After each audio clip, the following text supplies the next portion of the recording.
webcast talks about the review packet for the unbalanced force model. And so I'm going to work through some of these examples, which are things that we should understand now that we have studied this unbalanced force model. So the first question talks about if a force of 100 newtons on object A causes it to accelerate at 3 meters per second squared, then if you applied that same force to a second object, object B, which has twice the mass of object A, what would object B's acceleration be? Well, this should make you think of Newton's second law, and we derived the equation that acceleration equals the net force divided by the mass. Now you may be able to just look at this equation and you can see, oh, since I'm dividing by mass, if the mass doubled, then the acceleration is going to be 1/2 of what it was before.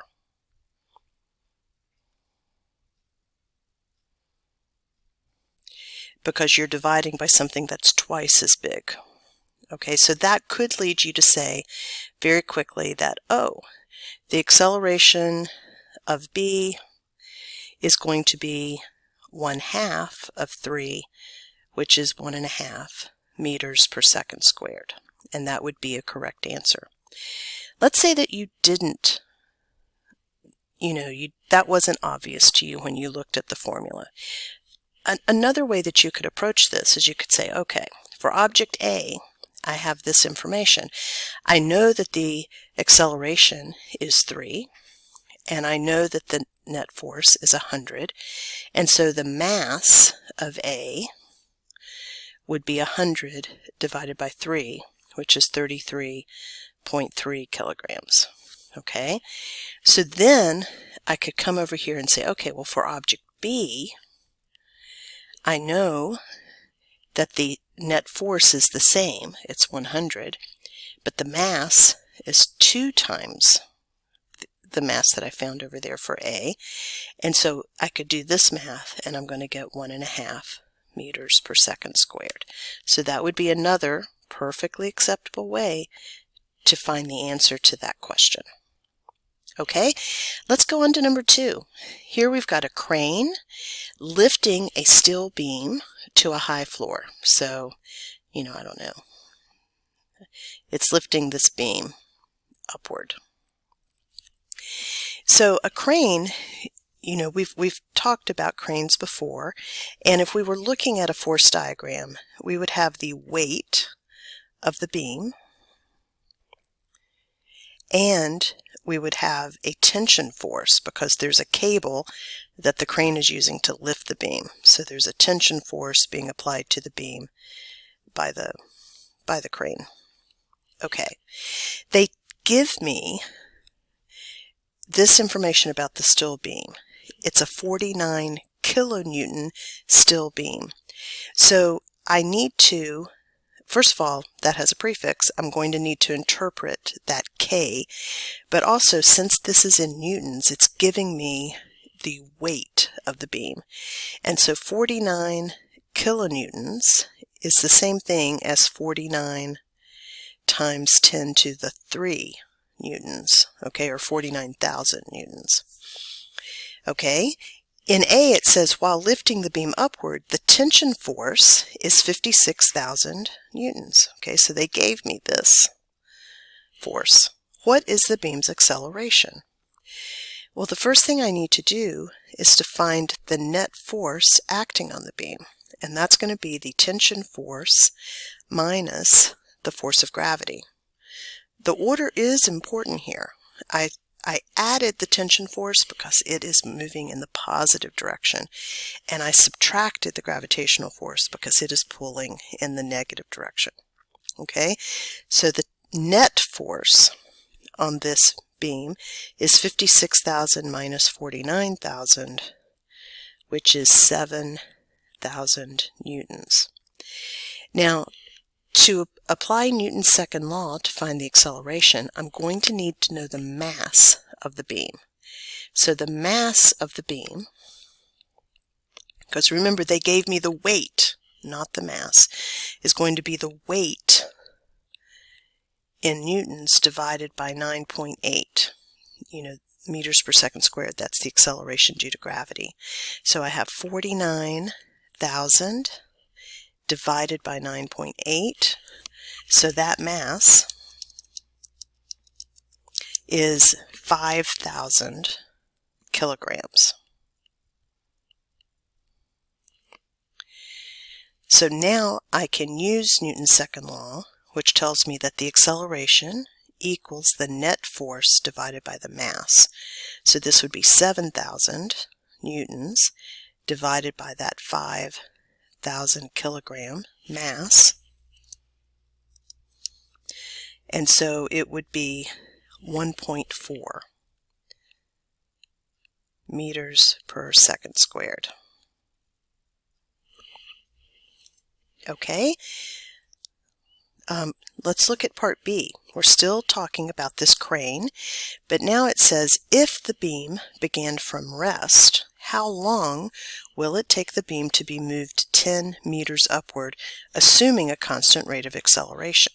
Okay, this sounds like I need a kinematic equation, so I'm going to make a list of what I know here. It's starting from rest, so the initial velocity is 0. It's going to move 10 meters upward, so the displacement will be a positive 10 meters. I found the acceleration in part A. That's 1.4 meters per second squared. And the thing I'm looking for is how long, how much time. And so delta t is my question mark. So I need a kinematic equation that involves these 4 variables. And if you look here, you'll notice that the thing I do not know is final velocity. And there's only one equation that does not have final velocity in it, which is the second equation that tells me the displacement equals the initial velocity multiplied by time plus 1/2 the acceleration times the time squared. This whole term here, vi times delta t, equals 0 because the initial velocity is 0. And that makes solving for the time a little bit easier. I'm going to circle the variable that I'm looking for, right, which is the delta t, because now I need to move these other things away from it. So the displacement equals 1/2 the acceleration times the time squared. I'm going to divide both sides by 1/2 of the acceleration. And so then I will have that the displacement 2 times the I'm going to come over here and write it over here so I have more room. 2 times the displacement divided by the acceleration equals the time squared. And so I'm going to take the square root of both sides, right, because I'm looking for time.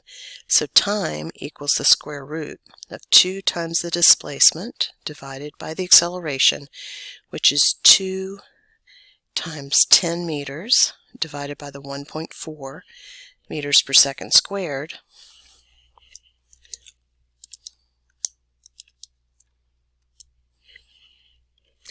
Don't forget to take the square root. And so I get 3.779 seconds. Okay. Okay, part C, we're still talking about the same crane. Now it's slowing the beam down as it reaches, the desired floor where they're going to take it off the crane. And at this point, the beam's acceleration is negative 0.88 meters per second squared. They're asking me, what is the tension force exerted by the crane at this moment? Well, now I know the acceleration, but I do not know the tension force. So I'm going to go and find the net force using Newton's second law. Net force is the mass multiplied by the acceleration.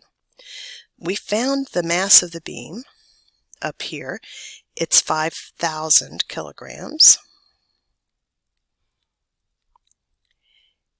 They're telling me the acceleration is negative 0.88 meters per second squared, and so I'm going to have a negative net force.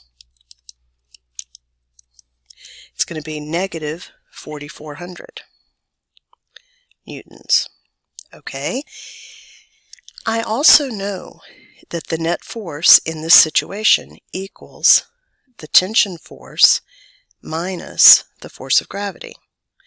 So I can solve for the tension force.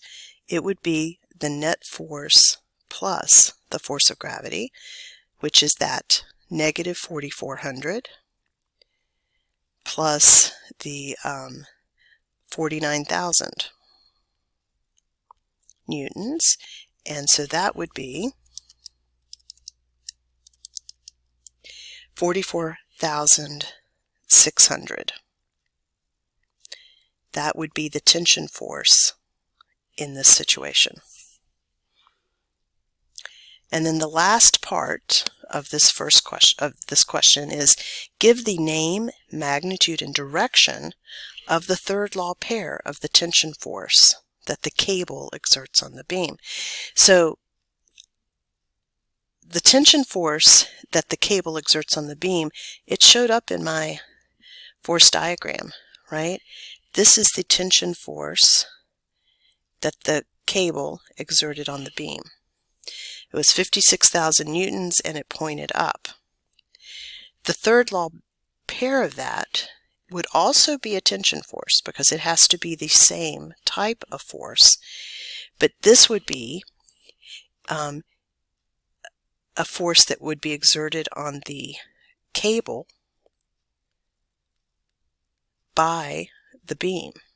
So the two objects switched places, right? This is going to be the negative of the tension force on the beam by the cable. So since the tension force on the beam by the cable pointed up, this tension force pulls down, but it has the same amount of force. It's 56,000 newtons.